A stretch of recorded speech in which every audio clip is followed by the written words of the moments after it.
Park. My name is Walter Lanier. I'm the president of Wellington Park Community Watch. And Brock Elder, just a local resident of Anderson, South Carolina. Well, let me start with you. How important is this project to this community? I did a video on this about a year ago, a YouTube video kind of exposing what it was. We've had council members in the past promise us parks and recreation, and I've lived here my entire 40 years of life, and this is all we had years ago, and then when it just became dilapidated, we didn't have anything. And I'm really concerned with our children getting involved with gangs and those type of things, and I fully believe in recreation and giving them something to do. Well, and historically, this was a hub of activity for this community. Yes. Way before you were born. Yes. And it was Textile League baseball, and also, I mean, even into the 70s, a lot of softball going on out here, a lot of things. This has been a very active place. Yes. And Brock, tell me where we are on the updates on all the things that are going to happen out here, and remind people again what's going to happen and where we are on it. Right, so the court looks like it's basically finished with the surface. Thursday, so a week from yesterday, they're going to install the golfer goals, which is coming from the Over-Under initiative. All that's been taken care of, so that'll be installed. I believe there's going to be a fence around the court, so that still needs to happen. But all in all, just the lining and putting the basketball hoops up, we should be good to go on that sooner than later. And then the baseball field over here, they're redoing and revamping the field, and then they're redoing the dugouts. So things are looking nice. And then we've got the playground right here, and they've taken off pieces of that, and they're going to resurface them and make it so it's, there was a lot of rust on them and other things like that. Mm-hmm. So yeah, it's come along real nice. Well, let's just take a step there and remind people, when this is completely finished, what all will be out here and for kids to do. So they'll have a playground. They'll have a basically brand new baseball field with dugouts. They'll have a multi-purpose sports court that has goals that come out of the ground, so they can play soccer, hockey, lacrosse, basketball, any sport they can even come up with or think of. They'll have small goals that come in and out of the ground, so when you want to play basketball or whatever else, they won't interfere.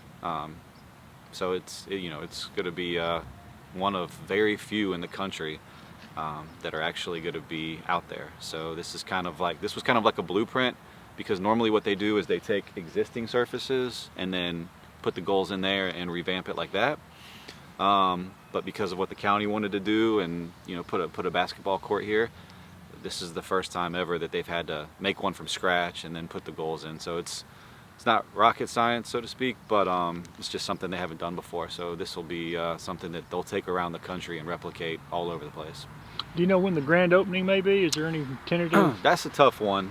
With the holidays coming up, and just never know with weather and whatnot, but January would probably be a good place to have it, just depending on what's going on and like I said, weather and what we want everybody to come out and enjoy it and have a really good opportunity to see what it's all about and get the kids out and play in. And some of the people from New York, as I spoke about, Kyle Martino, who is founded the Over-Under initiative, he's a big name in the soccer community, so we'd like to have him come down and maybe speak to some local soccer players and utilize him being here and make it what it is. And we might have some other professional athletes or ex-professional athletes come down, and some local college players. So we want to make it a cool event and something that families can come out and enjoy and get excited about. What are you hearing from neighbors down here and residents? What are they saying about the work? Mostly, for the most part, everyone's pretty excited for something to finally happen. We have a lot of other ideas that we'd like to see, and particularly one thing that the community in general, out of everything that we'd like to see, would be for the entire area to be fenced in, and trespassing after dark. A lot of times for years when I've talked about building parks here, I would get negative comments about people vandalizing and stuff, and I've never been to a park that isn't vandalized and somebody hasn't carved in it. So it's going to happen, but to me it's worth it, having to come and fix something once in a while, just for the outcome that you're going to get from these children actually having an outlet and giving them something to do to get away from the activity in the streets. Because here, we don't have a whole lot of choice. We can, like I was telling Brock, soccer never was a big thing growing up here. You had to go to the other end of the town, and you had to be able to afford to go to the YMCA, which was, for blue-collar people wasn't possible. So to us, soccer was more of a rich people sport. And after talking to Brock, he was like, it's one of the cheapest sports in the world to play. Just some grass and ball, and it wasn't accessible to us. So I never played it because we never had the access to it. And I think this will just kind of broaden the horizon for these kids to have other options. And not only do I hope it helps the outlook and giving them things to do, but these are also sports that can help get them into college.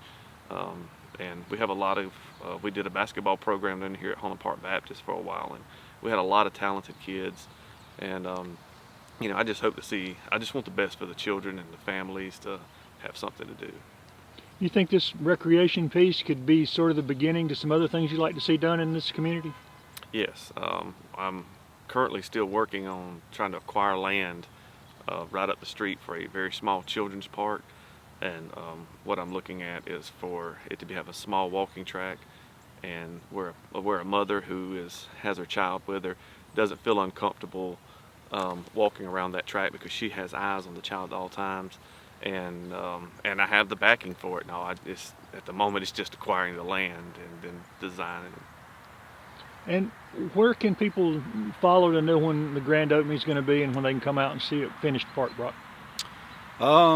Social media would be the best way. Walt, he can post it on his social media. I'll be posting on mine. I've got our American Outlaw Soccer Group. We'll be doing updates on that. What's really special is there's a lot of organizations that aren't even connected with Anderson that are soccer groups, like this one I've got on, the Carolina Toffees. There's actually a fan group for a team in England, Everton, in the Premier League, and there's guys and girls all over the Carolinas who are donating money to this project right here that's going directly in here, so we can bring in different types of athletic gear and just funds that may be needed. The Greenville Triumph have a supporters group called the Reedy River Riot. They've donated a few $100s, so there's a lot of things going on outside, and of course the American Outlaws, the AO Impact. So it's been special to have all this come, and we're actually going to do an event at Magnetic South Brewery later in January. We'll have more info about that, but we're going to do a fundraiser for the West Side soccer program, boys and girls, because they need some help. And hopefully this park right here will directly impact those kids and athletes that are going into those programs. So in my opinion, it's kind of a full circle thing, and I just think it'll be really special. Yeah. And once it's built, will y'all be involved in working with the kids out here? For sure, yeah. And we hope to have some volunteers from Anderson University. We've been in talks with them about that. I don't want to commit to saying that that's fully going to happen, but I feel pretty confident that we'll have things like that going on. And then there's other people who have just said, hey, anything I can do to help. So that'll go in with having equipment and balls and things like that, and then just having people out here to donate their time and organize some games, pick up games, and just make sure everybody's getting a chance to play and having fun. Anything else y'all wanted to make sure to make a note of? No, you can also, I use Wellington Park, it's called Wellington Park Community Watch on Facebook. So anything he relays to me, I try to relay it out social media wise. We will start using our website a little more, because during COVID we haven't been posting a whole lot, but we have WellingtonPark.org. And we were also I was talking with Brock about it a while back, Star Athletics Commission, seeing if there's maybe a way we could have a Wellington Park baseball team and all, and maybe and utilize, this would be our home field, and maybe we could join with with that group and just try to get, because Brock's had a lot of good ideas about pretty much get as many people as you can involved that could really make an impact and make a difference. And he's done a lot of work on this, and in the community, I think a lot of people were like, because I started all this complaining and posting about it, they think I have a huge lot to do with them. Like, no, I kind of came in on the tail end of Brock really did. He's done everything, the fighting and the arguing and like he said in the articles, and I just kind of come on the back end of it, and really to back him up any way he needs it. Yeah, it's been good. And shout out to Matt Shell and Rusty Burns. Yes. Really appreciate what they've done, and ran into Rusty the other day at a Anderson Chamber of Commerce event and just said thanks. And I just want to, people should know he's been instrumental in this. So really appreciate all they've been doing. Definitely. I asked, I had actually, when I spoke with Brock, I think when we first talked, and it was about the park, about the basketball court and all, and when I asked Rusty about it, and he was all for it, and he was excited, and he has not let me down on anything that we've asked for, and I'm really honored to have a county administrator who really, you know, when he says he's going to do something, he goes for it and he backs you up, and I'm super proud to know him. What if you had 3 or 4 more citizens like Brock that stepped up and wanted to do stuff? What could you get done? Wow, I believe I could get a lot done because I do a lot of complaining and you know, back and forth, and you sometimes you gotta feel like you gotta put people's feet to the fire, and sometimes you gotta be civil, and you don't know, you know, and I have a good many people, but you know, if we all get together and really stand as a community, I think we could get a lot more accomplished, and I'm hoping to see a big change because we have saw a lot of development happening in our area, a little too much sometimes, but it's looking to, you know, a lot of dilapidated homes coming down, and they have some grant money, so that it's going to just, you know, make the environment a lot better, and I'm glad for what the county's putting forth, and I'm an impatient person. I expect it to happen today, but I'm an elected official and in politics too, so I get it. It doesn't happen overnight, but sometimes you just get a little aggravated, and it's like, it needs to happen today, you know, but you know, I'm thankful for what they're doing and staying in touch with us.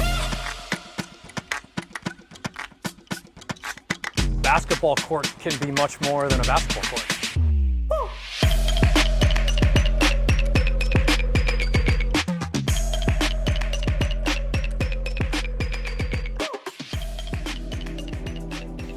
You learn a good lesson, and I lost the U.S. soccer presidential election, and out of that, when I was reflecting, the issue of consequence that was just on my mind and I was losing sleep over was access to sport.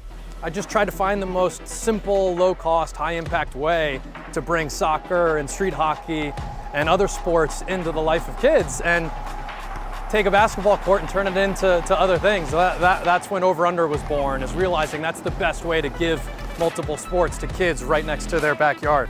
Because sports should be the right of every kid, not the privilege of a few. Growing up here in Bridgeport, I understand the importance of kids being able to get outside, interact with each other, and there's no better way than through sports. I'm Kyle Martino, founder of the Over Under Initiative. Help us, open play.